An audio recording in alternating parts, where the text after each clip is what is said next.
سلام، خیلی خوش اومدین به روز دوم از عید و اینکه انشالله که سال خیلی خوبی باشه براتون.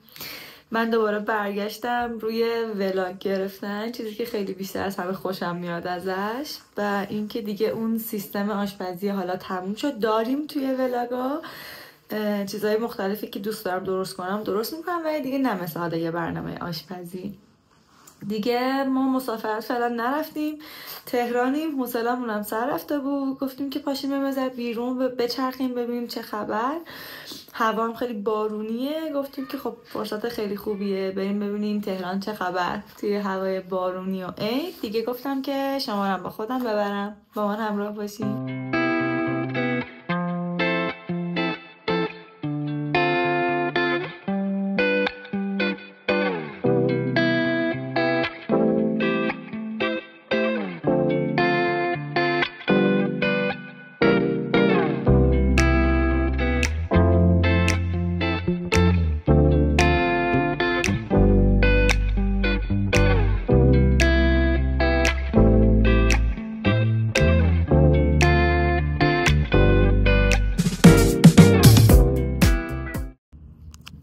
آقا ما رفتیم خرید، بعد انقدر شلوغ بود واقعا نمیشد فیلم گرفت. من فکر میکردم دیگه همه رفتن مسافرت، کلا آدما به دو دسته تقسیم شده بودن.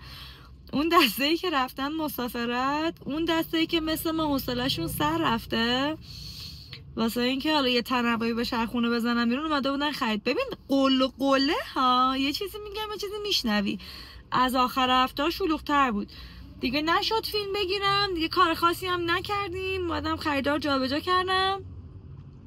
بعد دیگه حاضر شدیم و اومدیم بریم عید دیدنی. الان واسه یه چیزی بگیریم بعد دیگه بریم عید دیدنی. فردا میخوام یه خوراکی که جدیدن خیلی محبوب شده بود و من ازش جا موندم، میخوام که اونو درست کنم. موادش رو امروز گرفتم دیگه، فردا اونو درست میکنیم. حالا الان برسیم به عید دیدنیمون.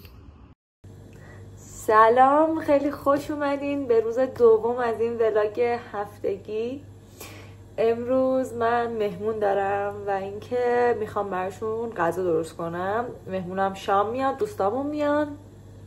بعد اینکه ماهیچه‌مو گذاشتم اینجا بپزه، ما بقیشم حالا بعد بهتون نشون میدم.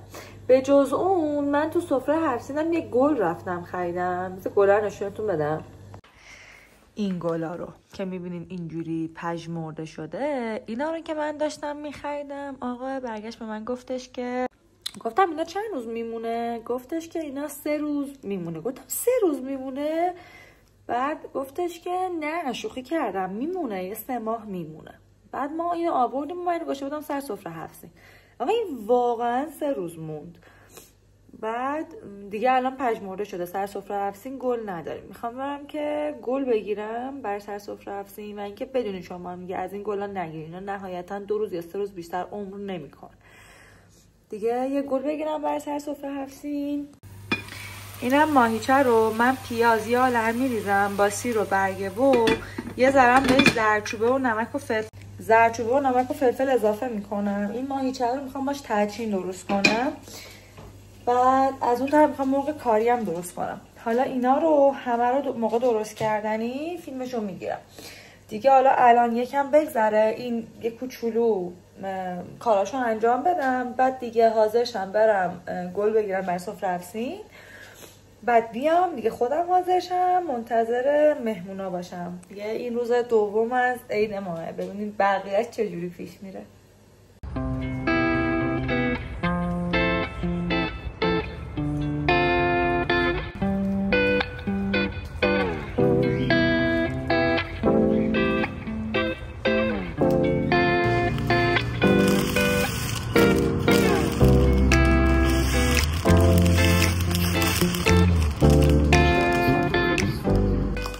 متاسفانه هیچ گلی نداشت باشم.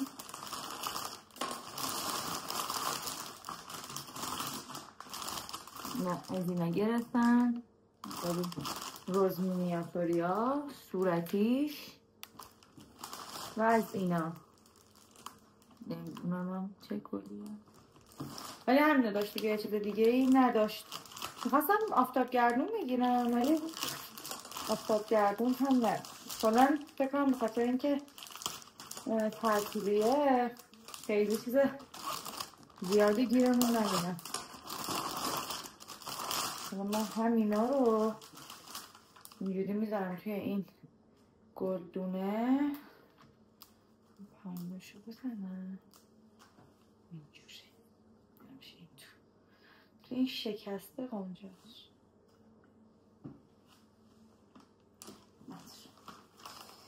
اینا رو بذاریم این تو.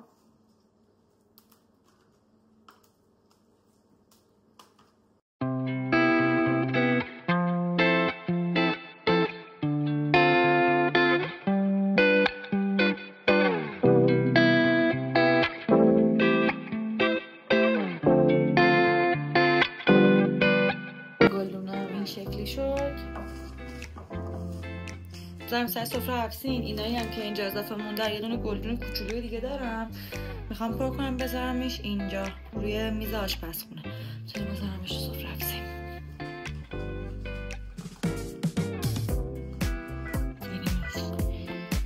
اینجا. خب حالا میرسیم به درست کردن مرغ کاری. برای درست کردن مرغ کاری پیاز میخوایم، گوجه فرنگی، سینه مرغ یا حالا رون مرغ، ولی من فیله مرغ میریزم، سیر به مقدار لازم، سیر تازه و ادویه کاری میخوایم. به حالا که نشونتون میدم دیگه، ماستم میخوایم و اینا. دونه دونه درست کردنی همه رو بهتون نشون میدم. اول بریم اینا رو بشوریم، اینا رو خلالی خوردش بکنیم برگردم. خب اول از همه این پیازمون رو خوردش میکنیم. بعد یه قلقی بهتون بگم، اینو اگر نبرین موقعی که دارین پیاز رو خورد میکنین دیگه اونقدر زیاد چشمتون رو نمیسوزونه، نه اینکه اصلا نسوزونه ها، ولی باز نسبت سوزش چشم خیلی کمتر میکن.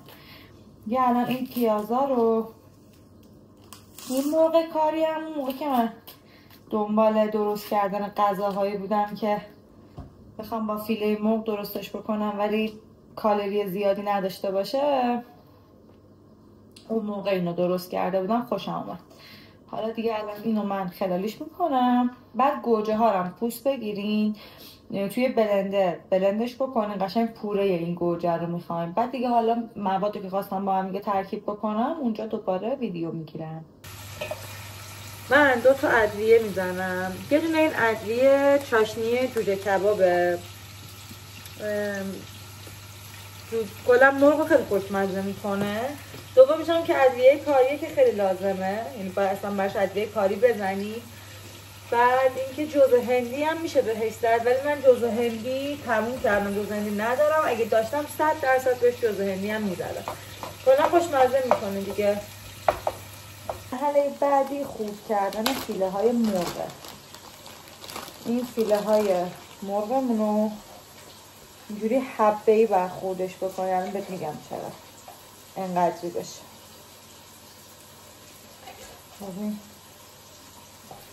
اینا رو خورد میکنیم.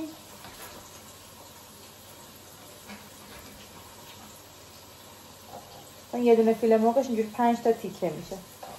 وقتی هم خوردش کردیم به پیازلاقمون که گذاشتیم به اون اضافه میکنیم. فقط باشه پیازتون نسوزه دیگه، نمیخوایم پیاز بسوزه. تعدادی که هستین به همون اندازه مرغ میزنیم دیگه. ما 4 نفریم، من 6 تا تیکه فیله استفاده کردم.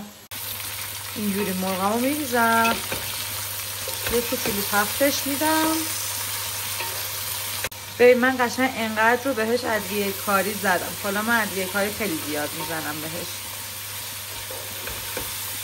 دلیلی هم که من فیله مرغ استفاده میکنم واسه اینه که فیله مرغ خیلی زودتر میپزه و به نظرم خوشمزه تر از سینه و رون و ایناست. کلا فیله رو بیشتر دوست دارم دیگه. اینم پوره گوجه که گفتم گوجه‌مون رو میکسش میکنیم، به موادمون اضافه میکنیم. چیز بعدی که میمونه ماسته و ماست هم باید بهش اضافه بکنیم. اونم دوباره میگم همه رو هی بهتون نشون میدم.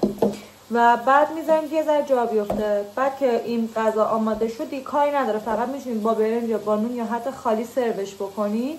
من اونو درست کنم بذارم کنار، گوشتم هم که گذاشتم بپزه دیگه. ما بقیه مواد تحجین رو هم که حالا هم که مهمونام اومدن دیگه درست میکنم، بعد میذارمش توی فر که بخواد آماده بشه دیگه. به جز اون میمونه که دیگه ناهار بخوریم و منتظر باشیم که مهمونامون برای شب بیان.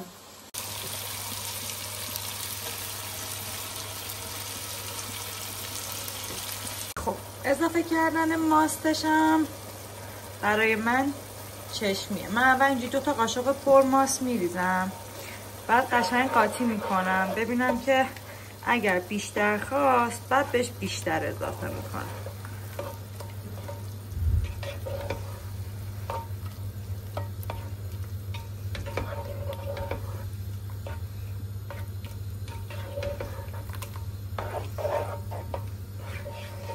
الان به نظر من این دیگه ماست نمیخواد دیگه. همین مرغ کالیمونم این مدلی میذاریم درشو میبندیم بپزه، زیرشو کم میکنم و میذارم که جا بیفته.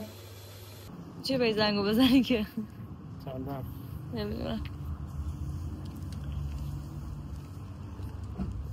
سلام از روز 3 و برای این ولاگ روز آخر دیگه. من امروز کلا خیلی ویدیو نگرفتم چون کار خاصی هم نکردیم، فقط اومدیم عید دیدنی، ولی چون خیلی اوکی نیستن که تو فیلم باشن دیگه من این ویدیو رو اینجا تموم میکنم. ولی این ولاگ هفتگیه، تو روزهای دیگه هم ویدیو داریم در ادامه. تو هفته بعدی ادامه این هفته هم میبینید، فقط چون سه‌شنبه بعد ویدیومو بذارم این ولاگ رو همینجا تموم میکنم. خیلی دوستتون دارم. فعلا خدافظ.